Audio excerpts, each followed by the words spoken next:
Salmo de número 133.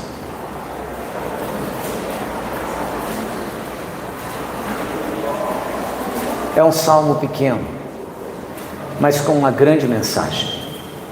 Salmo de número 133.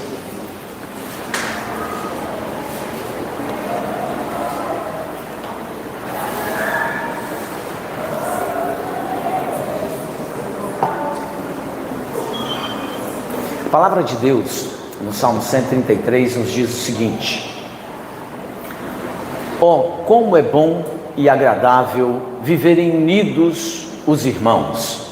É como o óleo precioso sobre a cabeça, o qual desce para a barba de Arão, e desce para a gola de suas vestes. É como o orvalho do Hermon, que desce sobre os montes de Sião. Ali ordena o Senhor a sua bênção e a vida para sempre. Amém. Vamos orar mesmo assentados? Pai, nós queremos te agradecer pela tua palavra que lemos.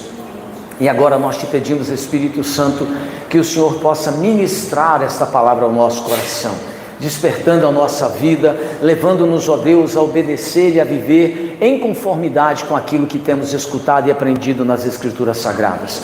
Nós oramos, abençoando a tua congregação, e repreendemos, ó Deus, toda situação que no mundo espiritual tenta, ó Deus, impedir a tua palavra de transformar o nosso coração. Nós oramos em nome de Jesus. Amém. Meus amados, eu quero pensar nessa noite, meditar com vocês nessa noite, sobre onde Deus ordena a sua bênção. Veja, esse salmo é pequeno, mas ele traz uma mensagem muito grande. Quem escreveu esse salmo? Quem escreveu esse salmo foi o rei Davi, mas as condições aonde, ou a forma, ou quando ele escreveu, a gente não sabe muito bem dizer, mas existe uma perspectiva. Alguns acreditam que Davi tenha escrito esse salmo quando ele estava reinando em Hebrom, e ele liderava Hebrom durante 7 anos e meio. Davi foi rei em Hebrom, e ele liderava 2 tribos de Israel, e nesse período a nação estava dividida, mas passou um tempo, e ele foi logo procurado pelo general Abner, para poder unir a nação, e Abner foi assassinado nesse projeto, mas a nação foi unida a Davi. E quando a nação é restaurada, a unidade da nação é restaurada, é provável que Davi tenha escrito esse salmo nesse período, quando ele vai para Jerusalém e começa a reinar em Jerusalém, e ele olha a realidade que ele viveu, e ele percebeu que Deus o havia abençoado, ordenado a sua bênção sobre ele, porque agora Israel estava unido, Israel estava novamente como uma só nação, não havia 2 reinos, não havia o reino de Hebrom, onde Judá e Benjamim estavam debaixo da condução de Davi, e o reino de Israel debaixo da condução da casa de Saul. Agora não, agora Israel estava unido e sendo dirigido pelo homem segundo o coração de Deus, que era o rei Davi. Ele pode ter escrito esse salmo quando ele começou a reinar ali em Jerusalém, depois de ter conseguido a unidade da nação. Além disso, esse salmo ele também é muito atual para nós, crentes, e a igreja de hoje.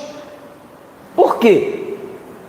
Porque pense comigo, em todos os tempos, em todas as eras, sempre houve briga nas famílias. Qual família aqui que nunca teve um desentendimento? Todas as famílias já viveram um desentendimento. Todos nós vivenciamos isso. Davi vivenciou isso de uma maneira maior e mais ampla, dentro da condução da nação. E é provável que quando essa unidade da nação é restaurada, ele tenha escrito esses salmos. E nós precisamos aprender a caminhar juntos em amor e unidade, e é por isso que esse salmo foi escrito. Quando Davi viu que a unidade foi restaurada, o respeito foi restaurado entre os seus patriotas, ele provavelmente escreveu esse salmo, e esse salmo, ele traz algumas lições que nos ensinam sobre a unidade, e que nós precisamos para a nossa família, que nós precisamos de unidade e união para a nossa casa, para a nossa família, para a nossa igreja, para o ambiente onde nós vivemos. Agora, quais as lições que esse salmo nos ensina sobre unidade e que você e eu precisamos aprender e a colocar em prática na nossa vida, para que nós possamos agradar a Deus com a nossa vida, para que nós possamos agradar ao Espírito Santo com a forma como eu falo, como eu conduzo a minha casa e vivo a minha relação de fé dentro de uma comunidade que é a Igreja de Cristo. Quais são essas lições que este salmo nos ensina sobre unidade que temos que aprender? Veja, em primeiro lugar, esse texto nos diz que Deus ama a unidade, mas ela é um dos maiores desafios que você e eu temos. Veja o que ele diz no verso 1, ele diz assim: ó, como é bom e agradável viverem unidos os irmãos. Mesmo Deus amando a unidade, mesmo Deus revelando o seu amor pela unidade, e Deus não só revela o seu amor à unidade, mas a Bíblia mostra que Deus vive em unidade, é Pai, é Filho, é Espírito Santo, e eles são unidos, e eles têm unidade, e Deus ama a unidade, mas como ela tem sido desafiadora para a vida do povo de Deus. Ao ler a palavra do Senhor, você e eu conseguimos perceber sem dificuldade que nem sempre os irmãos na Bíblia viveram em unidade. Por exemplo, Caim matou Abel, e eles eram irmãos, não apenas de fé, mas eram irmãos de sangue. Quando você olha para Ló e Abraão, Ló, sobrinho de Abraão, a Bíblia diz que os dois chegaram a um ponto em que se separaram, porque eles não conseguiram mais viver em unidade. A casa de Ló criou contenda com a casa de Abraão, e chegou um momento em que eles tiveram que se separar. Os irmãos de José, a Bíblia diz, odiavam a José e o venderam como escravo porque tinham inveja dele. Mas não só tinham inveja dele, eles não conseguiam, esses outros irmãos não conseguiam viver em unidade entre eles, porque eles viviam brigando. É só você ler a sua Bíblia.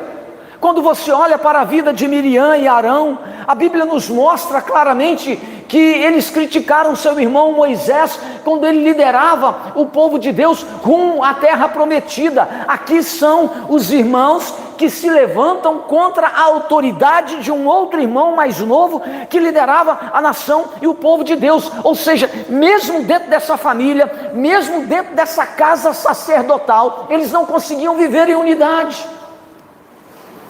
Alguns dos filhos de Davi, por exemplo, quando você olha para a casa de Davi, veja a dificuldade que Davi tem de conseguir manter a união e a unidade da sua família. Os filhos de Davi se voltaram contra ele, mas o mais famoso, o mais conhecido deles foi o caso de Absalão, porque Absalão se levantou contra o seu pai de uma maneira tão violenta que ele suscitou uma guerra civil em Israel. Davi não conseguiu manter a união e nem a unidade da sua família. Apesar da Bíblia dizer que Deus ama a unidade, ele mostra para mim e para você que ela é um dos maiores desafios que nós temos na nossa caminhada. Até Jesus, irmãos, teve um grande desafio. Até Jesus teve trabalho com seus discípulos, porque eles discutiam com frequência, revela as Escrituras Sagradas, sobre quem deles era o maior. E a Bíblia diz que isso aborreceu tanto a Cristo, que eles não tinham um entendimento de unidade e de união, e ficavam disputando para ver quem era mais importante, quem não era, quem era maior, quem era menor, que Jesus então resolveu a questão pegando uma bacia e toalha, e foi lavar os pés dos seus discípulos, ensinando a eles que o maior é o que serve.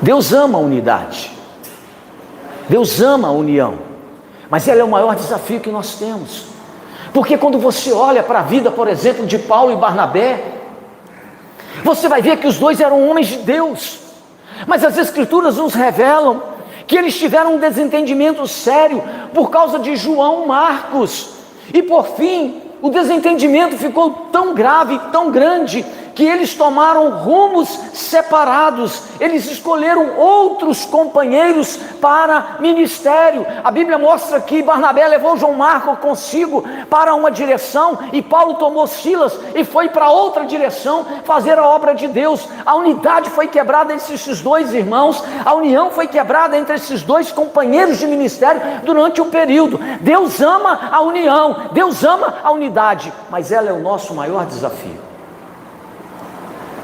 É o seu e o meu. Deus ama a unidade, mas nos dias de hoje a nossa situação, ela não é melhor do que as dos tempos bíblicos, como eu tenho dito aqui para vocês. Nós hoje falamos a mesma língua, nós hoje adoramos o mesmo Deus, nós hoje partilhamos e pisamos na mesma terra, nós frequentamos a mesma igreja, nós somos governados pelas mesmas leis, você e eu passamos pelo mesmo nascimento espiritual, pregamos a mesma mensagem do Evangelho, nós estamos hoje caminhando para a mesma cidade celestial, mas infelizmente, muitas vezes, há divisão, há falta de unidade entre nós como povo de Deus, e isso entristece o Espírito Santo. Todos nós sabemos, porque o Salmo diz assim: como é agradável aos olhos do Senhor que nós vivamos em unidade, em união. E é por isso mesmo que você e eu precisamos permitir que o Espírito Santo trate o nosso coração, que o Espírito Santo trate o nosso caráter, para que nós não sejamos homens e mulheres com uma visão de divisão ou com uma visão de falta de unidade, para que nós possamos aprender a viver em unidade uns com os outros, de maneira que possamos agradar ao Senhor. Porque as pessoas, queridos, elas nem sempre, escute isso, as pessoas nem sempre serão como nós queremos que elas sejam. Porque no meio do povo de Deus, na congregação de Cristo, há muita gente, você inclusive, querendo que as pessoas sejam e alcancem um padrão que você estabeleceu, de compreensão, de unidade e de união, mas muitas vezes as pessoas não alcançam esse patamar que você estabeleceu, não atingem esse alvo que você tem em mente, mas isso também não te autoriza a romper com as pessoas. Aqueles que verdadeiramente são nascidos de Deus, eles pertencem à família de Cristo. Essas pessoas que passaram por uma experiência com o Espírito Santo, apesar das pessoas não atingirem as expectativas que eu tenho, as expectativas que você tem, nós que nascemos do Espírito Santo, nós que fomos transformados por Cristo, precisamos preservar a unidade e a união da igreja e da nossa casa. É o nosso maior desafio. Quantas vezes as pessoas ficam aborrecidas com alguma coisa que acontece na igreja, elas dizem assim: não, eu vou para outra igreja. Não, queridos, muitas vezes as pessoas não alcançam aquilo que você espera, não atingem os padrões que você estabeleceu, mas isso não vai te autorizar a romper com elas. As pessoas que são nascidas de Deus, elas amam a unidade e a união, porque a Bíblia diz: ó, quão bom e agradável é viverem unidos os irmãos. Não pense você que é só a sua casa que tem dificuldade, ou que só essa igreja tem dificuldades. A Bíblia mostra que a unidade sempre foi um desafio para a vida do povo de Deus, mas nós precisamos permitir que o Espírito Santo trabalhe no nosso coração, para que as nossas palavras, as nossas ações, as nossas atitudes contribuam para a unidade da igreja, em nome de Jesus. Em segundo lugar, a segunda lição que eu aprendo com esse salmo é que quando nós vivemos unidos, a Bíblia diz que aí o Senhor ordena a bênção do perdão e da comunhão. Quando nós aprendemos a viver em unidade, Deus ordena a bênção do perdão e da comunhão. Veja o que diz o verso 2, olha como ele diz: é como óleo precioso sobre a cabeça, o qual desce para a barba de Arão, e desce para a gola das suas vestes. Preste atenção, nas Escrituras, o óleo, ele é símbolo do Espírito Santo. E aqui, quando se vai consagrar um sacerdote, qual era a prática, e até hoje continua sendo a mesma, é que você derrama o óleo sobre a cabeça desse sacerdote, na sua consagração, porque o óleo é símbolo do Espírito Santo, ou seja, simbolizando que o Espírito Santo é que vai capacitar este homem, capacitar esta mulher, capacitar esse ministro para exercer um ministério na casa de Deus entre o povo de Cristo. O óleo então é símbolo do Espírito Santo, e nós precisamos da ajuda do Espírito Santo para exercermos os ministérios que Deus nos concede. Então, quando o sumo sacerdote era ungido, o óleo escorria sobre a sua cabeça, descia para a sua barba, alcançava a gola da sua veste, mas banhava também o seu peito, alcançando a altura do coração. Esse texto, quando ele diz do derramar do óleo sobre a barba, sobre a cabeça, sobre a gola, e o óleo que desce até a altura do coração, nos mostra um milagre que acontece quando nós permitimos que o Espírito Santo se derrame sobre nós.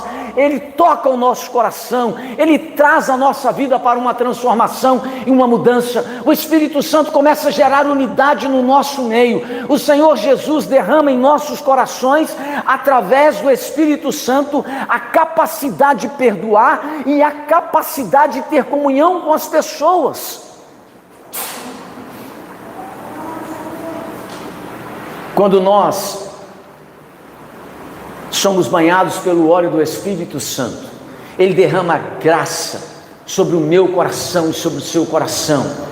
Ele derrama favor sobre nós, capacidade que Ele dá a mim e a você de perdoar as pessoas. Ele derrama graça de oferecer aos outros, aquelas pessoas que nos decepcionaram. Ele nos dá graça para oferecer àquelas pessoas que falharam conosco uma memória limpa, sem mágoas e sem as tatuagens do ressentimento. Quando há unidade entre nós, quando nós permitimos que o Espírito Santo desça sobre a nossa vida, quando nós recebemos essa unção do Espírito Santo, os nossos corações são descobertos, os mantos da amargura são retirados.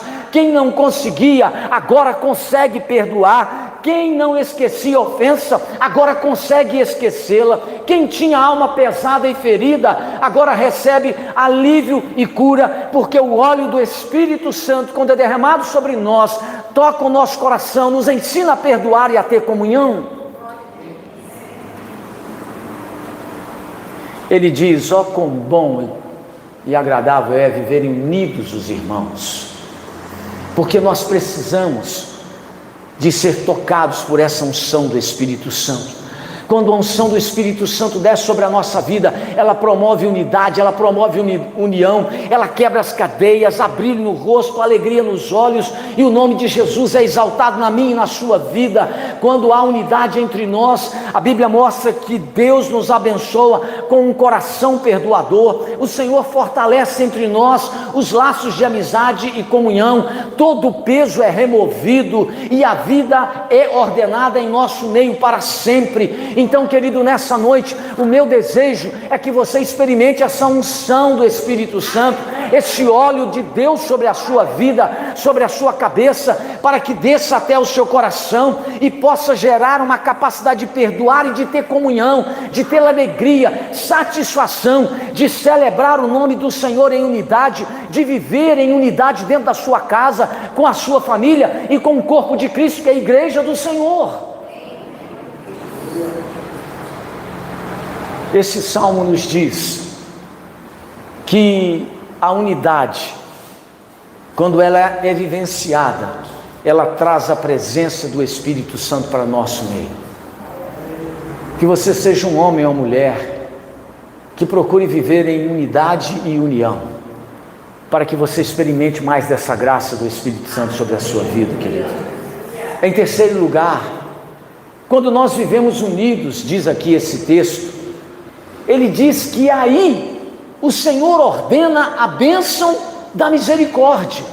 Veja o que ele diz no verso 3: Ele diz assim: é como o orvalho do Hermon, que desce sobre os montes de Sião. Meus amados irmãos e irmãs, eu nasci na roça, e quando eu era menino, eu me lembro bem que quando chegava uma determinada época do ano, sabe como é que é menino, né?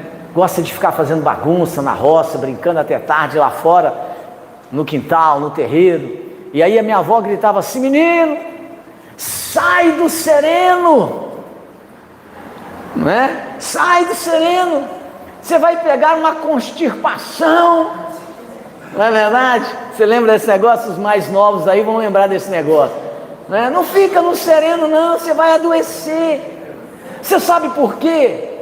Porque o sereno, ele cai sem fazer barulho, ele cai sem fazer alarde. O sereno, ele cai mansamente, e onde ele desce, tudo se renova, as plantas recebem um novo alento, um novo brilho, um novo vigor. Você já reparou que no inverno o sereno é mais intenso, ele é mais forte? Por quê? Porque não tem chuva, e muitas plantas sobrevivem desse sereno, quando ele cai sem fazer barulho, sem fazer alarde. Então ele renova o vigor de muitas plantas, ele renova a vida de muitas coisas que estão na natureza. Esse orvalho aponta para a misericórdia de Deus, que é derramada no nosso meio, quando nós vivemos unidos. O orvalho, ele além de cair mansa e de maneira suave, ele também só desce durante a noite. Você não vê orvalho descendo durante o dia, você não vê isso acontecer quando o sol está brilhando ou quando está um dia chuvoso. O sereno desce durante a noite. Qual é a lição que ele traz com isso? É que nas noites mais escuras da vida, quando a crise é maior, quando as trevas são mais espessas, quando as nossas forças se esgotam, quando os nossos recursos chegam ao fim, Deus então ele derrama sobre nós a sua misericórdia, o seu óleo fresco, e nos revivifica. A presença de Deus é derramada sobre a minha e a sua vida de uma maneira serena e tranquila. Quando nós vivemos em unidade, quando nós vivemos em união, haverá misericórdia, haverá graça de Deus. Deus vai visitar a sua vida nas noites mais escuras, mais difíceis, com maiores lutas e crises. Deus vai derramar graça e misericórdia sobre a sua casa, sobre a sua vida e diante das suas dificuldades. Mas como é que esse orvalho desce? Ele desce quando há unidade. E veja que a Bíblia diz, e fala o texto bíblico no verso 3, é como o orvalho do Hermon. Todos nós precisamos de misericórdia, irmãos. Todos nós precisamos de misericórdia. Ninguém vive sem misericórdia. Não há casamento que sobreviva se a mulher não for misericordiosa com o marido. Não há casamento que sobreviva se o marido não for misericordioso com a esposa. Não há igreja que vai subsistir se nós na nossa convivência não formos misericordiosos uns com os outros, perdoando a falha daqueles que por acaso nos decepcionaram, abrindo mão muitas vezes daquilo que nos chateou, aborreceu, e da ferida que alguém nos fez. Porque se nós somos alvos da misericórdia de Deus, nós também precisamos ser misericordiosos com as pessoas. A Bíblia diz que quando nós vivemos em unidade, nós seremos visitados pela misericórdia de Deus. Você quer ser visitado pela misericórdia de Deus? Viva em unidade. Quando nós vivemos unidos, nós podemos esperar bênçãos incontáveis. Quando há unidade entre nós, Deus lembrar-se-á da sua misericórdia, e a misericórdia é um dos sentimentos mais extraordinários que o nosso Deus possui. Nós recebemos compreensão, conforto, ânimo e coragem quando somos alcançados pela misericórdia de Deus. E é por isso que o salmista escreveu em outro salmo, que as misericórdias do Senhor são a causa de não sermos consumidos. Você sabe aonde há abundância de misericórdia? é onde existe unidade. Aí Deus derrama a sua bênção, a bênção da misericórdia sobre a nossa vida, sobre o nosso coração. Em quarto lugar e último, quando vivemos unidos, esse texto bíblico nos diz que nesse lugar aonde nós vivemos unidos e em unidade, o Senhor ordena a bênção da vida. Agora é diferente.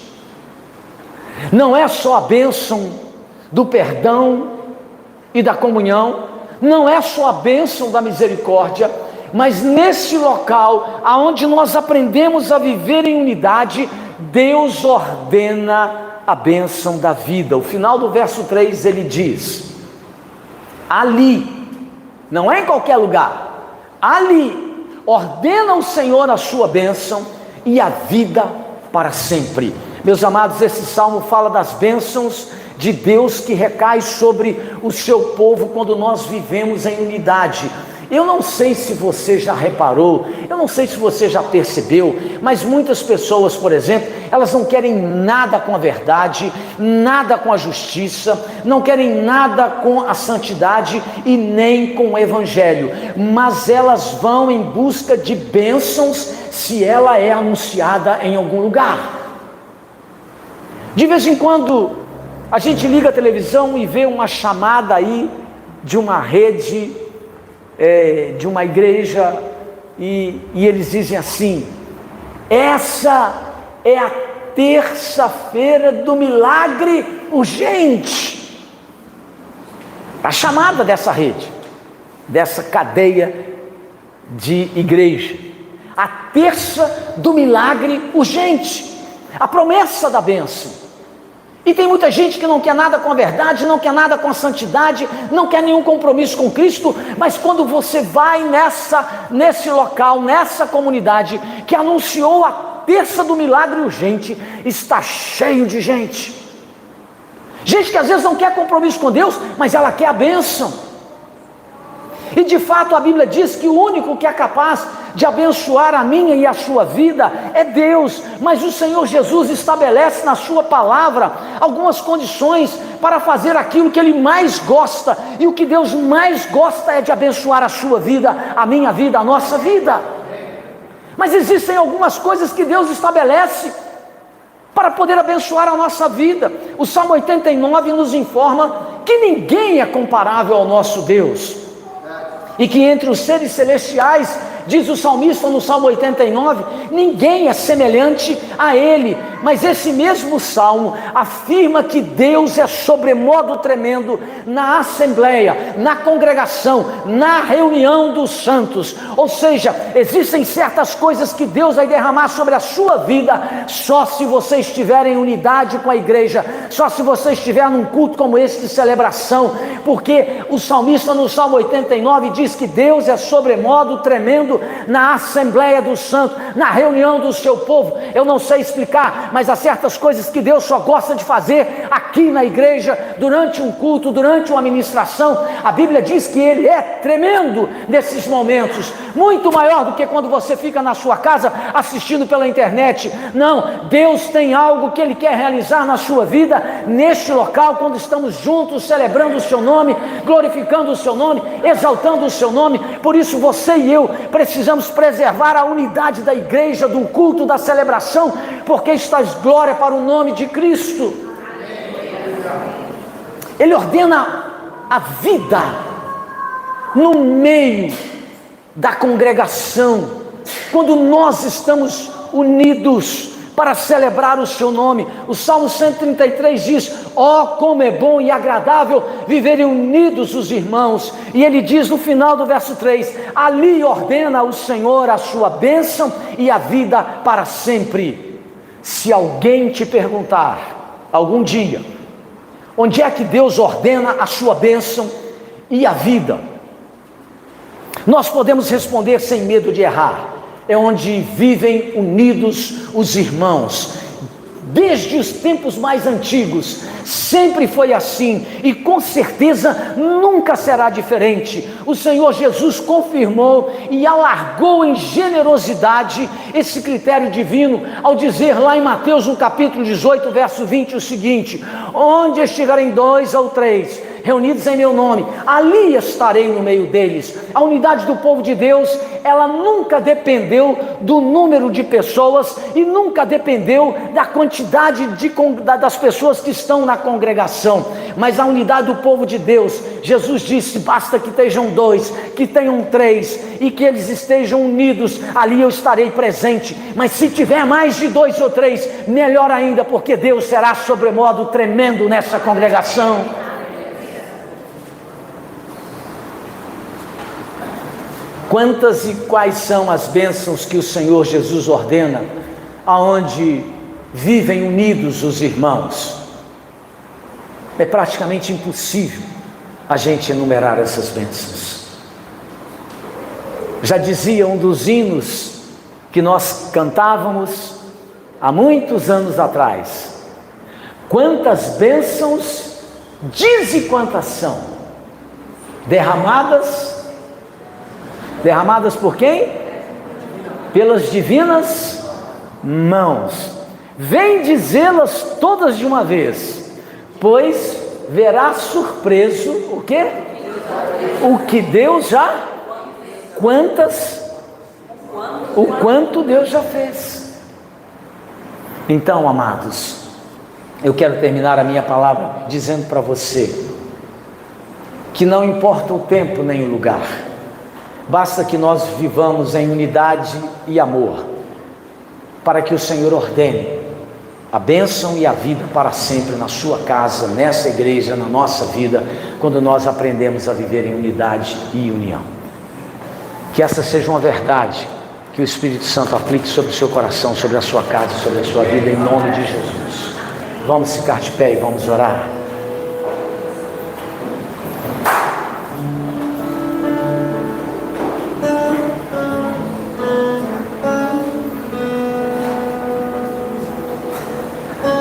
Eu quero cantar com você mais uma vez. Quero me